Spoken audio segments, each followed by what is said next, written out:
जन्नती हवा आसम इसमें उजागर का कुछ कमाल नहीं उरूज इसको मिला मादरी दुआ से मादरी दुआ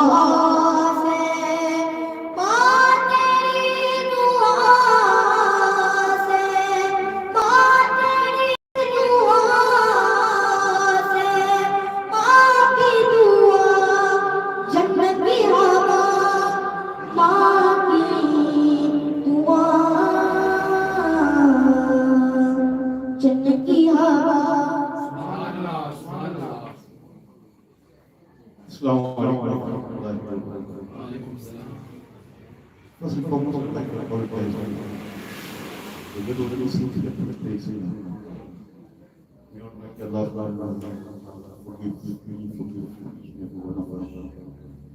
But when it comes to knowledge of Islam and when it comes to Islam itself, there are people that are qualified to lecture on this. Those people are known as ulama. And when Allah tells us in any other religion, you look at peace, people listen to peace.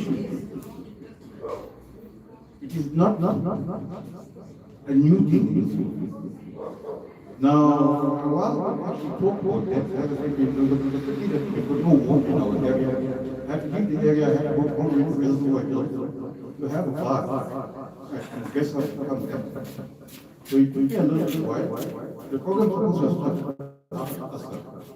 So there was not everybody done. When I came in, at least you get a few minutes to give you all the secrets on them. Because the platform that we have present at the moment is the only platform in which the elders and those who are in school have at least some chance of education in Islam. So that is why it is very, very important, very not very important for life. But more important than that is what the message of the Rasulullah. And the alim that comes, he brings that message because he is known as the waris of the Anbiya. Al-ulama al-Anbiya. The ulama are the heirs to the message of the Prophet. So when an alim says something and he speaks about something, he's get to educate so that you can take that and practice upon that and teach others as well. You find that in the Holy Quran it is mentioned, وَلَنَبْلُوَنَّكُمْ بِشَيْءٍ مِنَ الْخَوْفِ وَالْجُوعِ وَنَقْصٍ مِنَ الْأَمْوَالِ وَالْأَنفُسِ وَالثَّمَرَاتِ وَبَشِّرِ الصَّابِرِينَ الَّذِينَ إِذَا أَصَابَتْهُمْ مُصِيبَةٌ قَالُوا إِنَّا لِلَّهِ وَإِنَّا إِلَيْهِ رَاجِعُونَ. And you find that this is a very, very long ayah. And this ayah many things that govern society. You find that Almighty Allah Ta'ala, first and foremost in this ayah tells وَلَنَبْلُوَنَّكُمْ, I will give you test. And how will he test you? بِشَيْءٍ, some portion of hope and fear. Jew means hunger. So he'll test you with fear, he'll test you with hunger. وَنَقْصٍ مِنَ الْأَمْوَالِ, he will sometimes destroy your wealth. وَالْأَنفُسِ, if someone destroy you, that means you bring death upon you. Or you bring death upon people that are close to you. وَالْأَنفُسِ وَالثَّمَرَاتِ, thamarat means you will destroy your food. Now, meaning of food, so we have to take two. One is the fruits of your life, which is your children or your family, and the other one is the actual food that you eat. That means the garden, you can destroy that. وَبَشِّرِ الصَّابِرِينَ. Almighty Allah subhanahu wa ta'ala is saying to Rasulullah sallallahu ta'ala that inform those that persevere in times like this when they have calamities that befall them. Like now we've had death in the family. It is a calamity for the family. So when such things happen, the Quran is saying to you via the message that Rasulullah sallallahu alaihi wasallam and inform those that persevere patiently. الَّذِينَ إِذَا أَصَابَتْهُمْ مُصِيبَةٌ, and upon those people that have come calamities and difficulties, they must remember this. Then say, because you say this, you have to remember, Inna lillahi wa inna ilayhi raji'un. Verily, to Almighty Allah subhanahu wa ta'ala will belong, to God will belong, and unto Him is our return. So this is what death is all about. End of the day, you are brought in this world, you will be tested. And death should bring about three things in a person. It should bring about three things in a person. The thought of death should bring about three things. First and foremost, you find that you will be in peace. You will be content. No matter whatever the situation, he will be content. Why will he be content? Because he realizes that when it comes to death, he has to leave dunya and go. So you'll be content because if you're not going to be here for all the things that you have accumulated, then why shouldn't you be content? Because in the akhirah, Almighty Allah subhanahu wa ta'ala promises something. Now,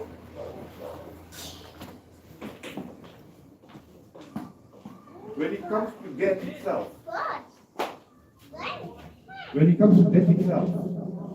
understand, in Bukhari Sharif, where Allah subhanahu wa ta'ala has Rasulullah sallallahu alayhi wa sallam has mentioned one very, very long hadith. I'm going to sum this up because as we've got very, very little time, and the time is very, very short, and the time is very difficult. But basically, he says at the time of death, when death approaches a person, when death comes to that person's view and his vision and his thoughts and his faculties actually enter another dimension. And the dimension that is into you can see the malaika, you can see the angels descending. You can see angels descend. So if the person is in the thrones of death, he actually sees angels descending upon him.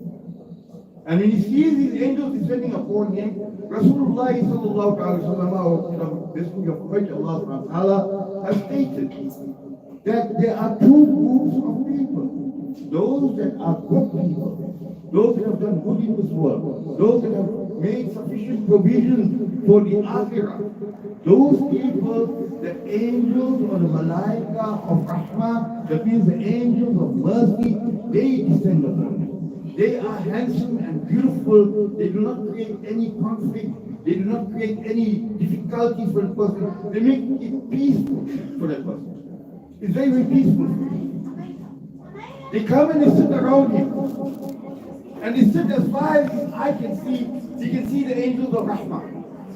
He sees angels of Rahmah sitting by him. Malak al-Maut himself descends.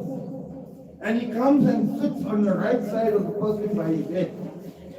And he waits for the appointed hour when that person is going to leave the dunya. This is the hadith of Rasulullah.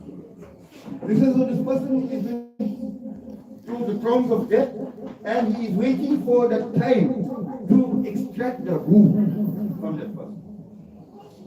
And when it comes to the actual extraction of that ruh, he commands the ruh. He doesn't even do anything. He just commands. Kum bi-iznillah. Come out by the command of Allah. That is all he says. Come out. He tells the ruh, come out by the command of Allah. He doesn't have to do anything. And Rasulullah sallallahu alaihi wasallam says that the ruh leaves the body, that how you take a drop of water and you pour it into a tumbler. You know how easily that water flows into the cup. He says the ruh comes out this way. He says immediately when that ruh comes out of the body, when that ruh comes out, that ruh is immediately surrounded by the malaika of Rahman. That means the angels of mercy surround you. And they have platters with them, made of gold and silver. And they have got perfumes on them. And they take those perfumes and they apply those perfumes. And they keep on singing the praises of that person. That means they mention his name. And they mention his mother's name. And they continue in that fashion. They will sing praises about him. And he says that who is taken in that comfortable manner into the first sky. And when he enters the first sky, there is a barrier that cannot be crossed. The Malaika are guarding him. Then they have to ask permission to enter. And when they ask, this person's name is sung in praise amongst the Malaika and says, so and so person today has passed on and is being brought right, to the arsh of Almighty Allah. So they continue like that until they come to the Muhammad and very, very long. So it's a very long speech. Right. And they continue like that until they reach the arsh of Almighty Allah, and a command is given. Take that room and place it in Illiyin. Illiyin, there is a tree. And you find that in the tree there are little green birds. These little green birds are constantly flying around the tree. And what are those green birds? The root is placed there in the company of those green birds. It is placed in the company of those green birds and it enjoys the freedom of that place. Now let's go and look at the person that is a bad person, that has done ill in this dunya. That person that has done grave sins in this dunya. For him, the Malaika of Azab descend. They have got very, very frightening and horrid faces. They come in a very, very disgusting manner.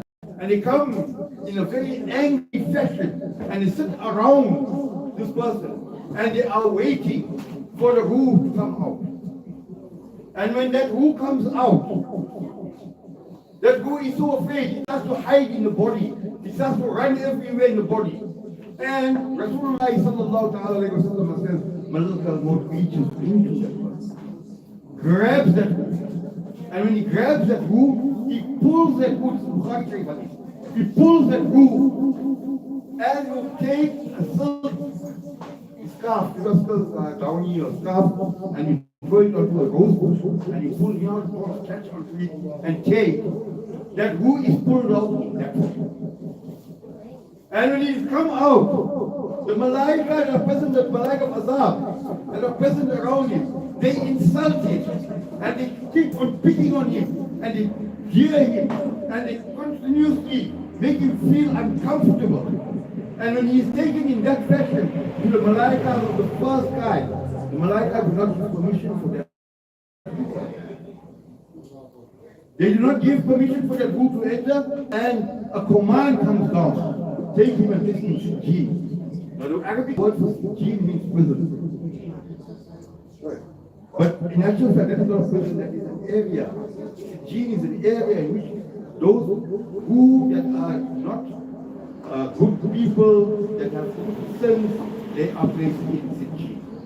So now we understand where the ruh go. There are two places that the ruh go.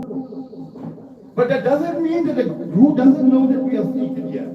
It doesn't mean that the ruh doesn't know that so and so person is making dua for them. It doesn't mean that the ruh doesn't know that so and so person says zikr for you, that so and so person made dua, that so and so person read Quran. Because the Malaika are present, and the Malaika take that and they present it to them. As you present a gift to somebody, they place it in trays of gold, pearls, and silver, and ornaments, very, very valuable ornaments. They place them in those trays and they go and they present it to the ruh. And not only do they present it to the ruh, they even tell the ruh for being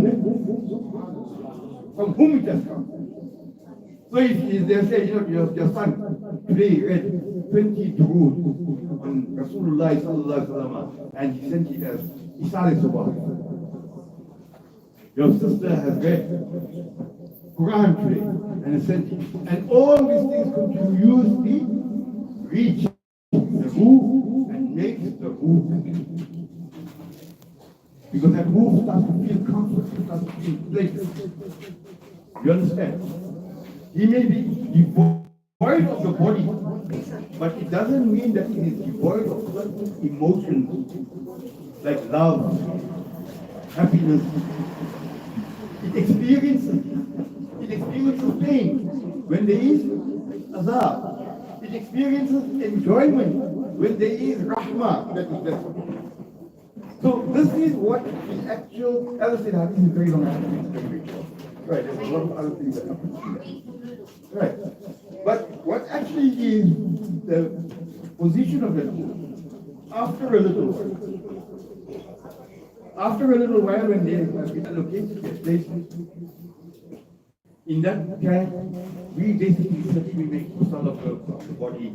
We said we take the root, the body to the Kabristan, go and bury the graveyard. Right. Immediately when you step 50 feet away from the body, the root is reintroduced to its. Comes in there, it is actually afraid. It is in the dark hole. It doesn't know where it is. It doesn't know what to do. It's hiding. It doesn't afraid. And then all of a sudden, the whole cover. Remember their dimension. This is the Alam of Barzakh. That was mentioned before, Alam of Barzakh in mountain. This is now where the Who is present. Right. 4 questions. So remember, the 2 places in the Who will actually final destination will be 4, Alam of Barzakh. But when it comes to the question, they have to be returned to the body so that they can be questioned. And immediately, there are 2 malaika. And the malaika described by Rasulullah in this fashion, that you'll find that they got long hair from the top of their head to their toes. They've got long black hair. They've got eyes the size of the saucer. And you've got lightning that flashes in their eyes. They've got tusks that protrude from their mouth and drags onto the ground. It actually rips the ground and tears the cover into shreds. This is how they eat. Right. So they are very frightening. And he says when they open their mouth and when they ask a question, it is like thunder. You know the sound of thunder cracking? That's the sound of their voice. And the first question they ask, Man Rabbuka? Who is your Lord? And those are the people that were basically believed in Allah subhanahu wa ta'ala, they say, Man Rabbuka, they answer, Rabbi Allah. My Lord is Allah. And thereafter, they ask, Ma Dinuka? What religion did you follow? And if you were a Muslim, you will say, Deen al-Islam. And then Rasulullah sallallahu ta'ala alayhi wa sallam is presented. Our Messenger Muhammad Rasulullah sallallahu alayhi wa sallam comes into the cover of the deceased for recognition. Those who have never seen Rasulullah sallallahu alayhi wa sallam in your life, you have read the rule upon Rasulullah sallallahu alayhi wa sallam. You follow the message of Rasulullah sallallahu alayhi wa sallam. You follow the deen that he has brought into this world. You will recognize him. If you are a Muslim, you will recognize him. You will see it. And the question we ask, what do you say about this man? What do you say about this man? Rasulullah. And then you will say, Haza Habibi, this is my beloved. Haza Rasulullah sallallahu alayhi wa sallam. This is Rasulullah sallallahu alayhi wa sallam. This is our beloved Rasul. This is the person that brought the message of Islam to us. And immediately after that, a command will be. The command will say, right, the person has spoken the truth, right, widen his grave. That's why you know when we go out from our home, We always say, Ya Allah, please make the graves white. Ya Allah, please illuminate the graves. If the graves are dark, the graves are dark, the graves are constricted. There are very small space. But when it comes to this Alma Barzakh, in this dimension, the graves are widened, they are given illumination in their cover. There's nur, the presence in their cover. They can lay down with them, and then they go sleep like a bride.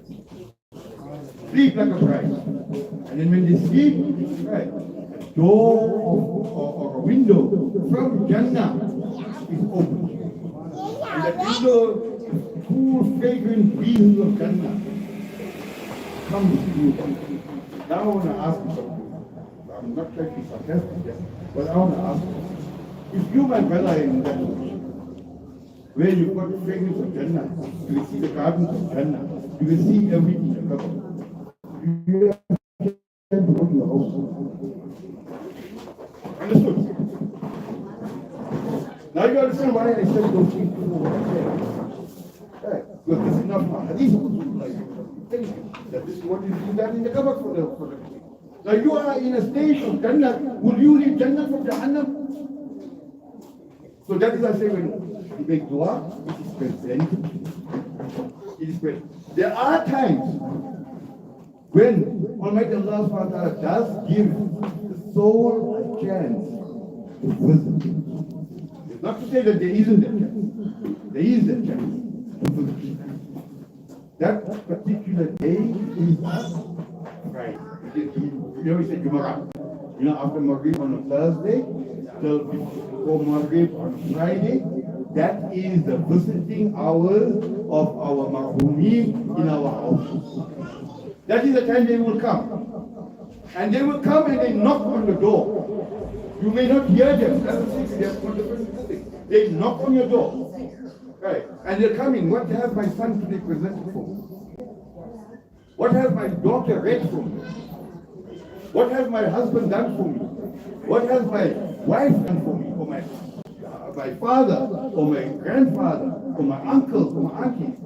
They will come and they visit their relatives.